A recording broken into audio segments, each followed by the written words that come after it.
Assalamualaikum warahmatullahi wabarakatuh. Kami dari kelompok 9 R001 akan membahas tokoh kepribadian trait yaitu Gordon Allport. Sebelum itu, perkenalkan anggota kelompok kami yaitu saya sendiri Silaturahma, Tiara Putri Lars, Wulan Lestari, dan Aurelia Jekonia Ramadana. Biografi Gordon Allport. Beliau lahir pada 11 November 1897 di Montezuma dan meninggal pada 9 Oktober 1967 diakibatkan oleh kanker paru-paru. Beliau adalah anak keempat dari John A. Allport dan Nellie Weiss Allport. Beliau mempunyai minat awal pada religius dan filosofis. Pada tahun 1915, Allport masuk ke Harvard University dan menerima gelar sarjana psikologi dan ekonomi pada tahun 1919. Pada tahun yang sama, hingga 1920, Allport menghabiskan waktunya untuk mengajar di Eropa. Dan pada tahun 1939, ia diangkat sebagai ketua American Psychological Association, atau yang kita sebut APA. Dan pada tahun 1966, ia diberikan kehormatan sebagai Richard Clark Cabot Professor of the Social Ethics yang pertama di Harvard. Struktur kepribadian menurut Allport. Yang pertama yaitu sifat atau trait, predisposisi untuk merespon secara sama kelompok stimuli yang mirip, suatu struktur neuropsikis yang memiliki kemampuan untuk menjadikan banyak stimuli berfungsi ekuivalen dan memulai serta membimbing bentuk-bentuk tingkah laku yang adaptif dan ekspresif. Nah, Allport menjelaskan sifat-sifat penting dari trait. Yang pertama yaitu nyata, kemudian membuat banyak stimuli berfungsi ekuivalen. Sifat yang ketiga yaitu mengubah atau menentukan tingkah laku, bersifat empirik, dan kemandirian yang relatif. Jadi ada 5 untuk sifat-sifat penting dari trait yang dikemukakan oleh Allport.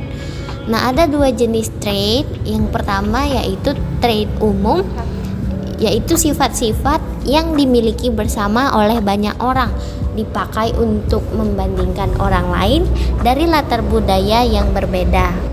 Yang kedua ada trait individual, yaitu manifestasi trait umum pada diri seseorang sehingga selalu unik bagi orang itu. Nah, ada tingkatan disposisi pada trait individual ini, yaitu yang pertama disposisi kardinal, yang kedua disposisi sentral, dan yang terakhir disposisi sekunder. Yang kedua ada traits, habit, dan attitude, di mana Allport secara cermat membedakan penggunaan istilah trait, attitude, dan habit dan type, tipe yang dalam kehidupan sehari-hari itu dianggap sebagai sinonim. Padahal trait, attitude, dan habit semua predisposisi mereka bisa unik. Mereka semua produk faktor genetik dan belajar. Oke, selanjutnya yang akan kita bahas yaitu mengenai trait dan juga konsistensi pribadi. Allport bekerja sama bersama Oudbert mengumpulkan hampir 18.000 kata, umumnya kata sifat dalam bahasa Inggris yang bermakna trait, tidak termasuk kata-kata majemuk yang menggabungkan beberapa sifat, seperti pecinta sejati ataupun haus kasih sayang. Kalau gambaran trait seseorang merupakan kombinasi 10 dari 5.000 kata, variasi manusia menjadi tidak terbatas. Trait dimiliki seseorang melalui kerjasama antara aspek-aspek keturunan dengan aspek lingkungan belajar. Ketika suatu trait sudah menjadi bagian dari kepribadian seseorang, maka trait itu akan menjadi penentu model respon terhadap stimulus yang mirip. Trait membuat tingkah laku orang menjadi konsisten karena memakai pola sesuai dengan trait yang dimilikinya. Oke, sebagai contoh, anak yang diasuh dengan kasih sayang dalam sebuah keluarga besar akhirnya mengembangkan sifat trait senang berteman atau gregariousness. Stimulus-stimulus yang mengandung makna hubungan interpersonal akan direspon dengan pola gregarius itu. Sebaliknya, orang yang memiliki trait malu atau shyness akan merespon berbagai stimulus yang mengandung unsur kepercayaan diri dengan pola yang sama. Nah, sekarang kita masuk ke bahasan selanjutnya, yaitu tentang proprium. Proprium adalah sifat yang bertahan dan konsisten dalam diri seseorang. Selain itu, proprium adalah aspek kepribadian yang teoritis lain memberi nama self atau ego, istilah yang Allport tidak mau memakainya. Pengertian proprium ini mencakup semua aspek kepribadian yang menimbulkan kehidupan emosional individu menjadi berbeda-beda, membuat kehidupan diri menjadi terpisah dari orang lain, dan menciptakan unitas terhadap sikap, persepsi, dan juga tujuan hidup seseorang. Ada 8 aspek proprium yang kemudian berkembang bertahap dari mulai bayi sampai dewasa yang akan saya jelaskan. Di usia 0-3 tahun, aspek proprium yang berkembang ada 3. Yang pertama, aspek fisik diri atau sense of bodily self. Muncul kesadaran tentang fisik, misalkan ini tanganku, ini jariku, yang tampak dari usaha untuk memanipulasinya secara sengaja. Yang kedua ada aspek identitas diri yang berkesinambungan atau sense of continuing self-identity. Anak menyadari bahwa dirinya tetap orang yang sama walaupun terus-menerus berkembang, ditandai dengan mengenal nama diri sebagai identitas utama. Lalu yang ketiga ada aspek bangga diri atau self-esteem atau pride.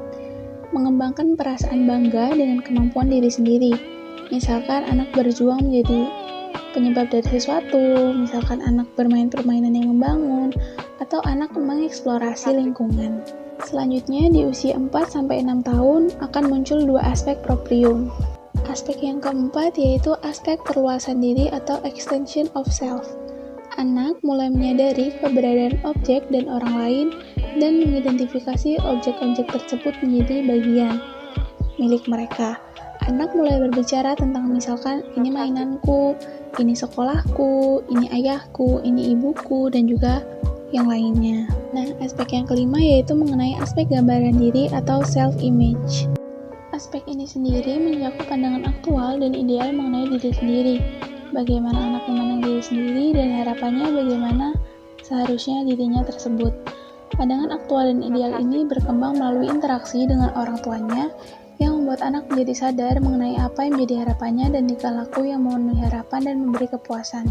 Selanjutnya, aspek yang keenam pada usia 6-12 tahun, yaitu aspek penguasaan rasional atau self as rational copper. Muncul sesudah anak menyadari dia memiliki kemampuan berpikir rasional yang dapat dipakai untuk memecahkan suatu masalah. Anak menyadari dirinya dapat menangani masalah secara rasional dan juga secara logis. Aspek yang ketujuh pada usia remaja yaitu aspek berusaha memiliki atau appropriate striving. Aspek ini mencakup tujuan jangka panjang dan menjadi tahap akhir, yakni kesadaran eksistensi diri dalam tujuan atau pencapaian jangka panjang. Dan aspek proprium yang terakhir pada usia dewasa yaitu diri sebagai si tahu atau self as knower. Merupakan totalitas dari semua 7 aspek yang terdahulu yang saya jelaskan pertama, yaitu tentang kesadaran mengenai diri sendiri. B. Motivasi.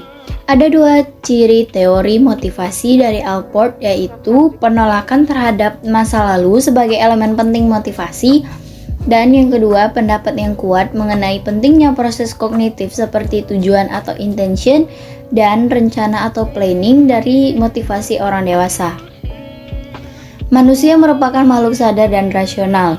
Manusia berbuat berdasarkan apa yang diharapkannya dapat dicapai, bukan berdasarkan keinginan primitif ataupun berdasarkan pengalaman traumatik masa lalu. Indikator terbaik tentang apa yang akan dilakukan orang sekarang dan masa yang akan datang adalah intensi orang tersebut. Motif primitif berlaku pada bayi, namun setelah orang beranjak dewasa akan terjadi perubahan. Motif yang membimbing tingkah laku dewasa berbeda total dengan motif yang membimbing tingkah laku bayi. Yang pertama, otonomi fungsional. Otonomi fungsional atau functional autonomy juga memandang motif orang dewasa sangat beraneka ragam, yaitu mandiri sebagai sistem kontemporer, berkembang dari sistem antecedent, tetapi secara fungsional tidak akan tergantung kepada sistem itu sendiri. Suatu aktivitas ataupun tingkah laku seseorang mungkin menjadi akhir ataupun tujuan dari tingkah laku orang itu sendiri, walaupun mulanya terikat dengan alasan-alasan yang lain. Misalnya, ada tingkah laku membaca mula-mula terikat dengan tujuan untuk memahami akan sesuatu, kemudian menjadi orang membaca karena dia ingin membaca dan puas dengan membaca. Walaupun banyak juga tingkah laku dewasa yang tetap berlangsung berdasarkan prinsip belajar yang sederhana, kemasakan juga diukur dari seberapa jauh motivasi seseorang menjadi fungsional otonom. Menurut Allport, ada dua tingkah otonomi fungsional. Yang pertama, otonomi fungsional terbiasa, yaitu seperti adiksi, perbuatan yang diulang-ulang dan merupakan hal yang rutin. Preservasi, yaitu kecenderungan suatu pengalaman mempengaruhi pengalaman berikutnya.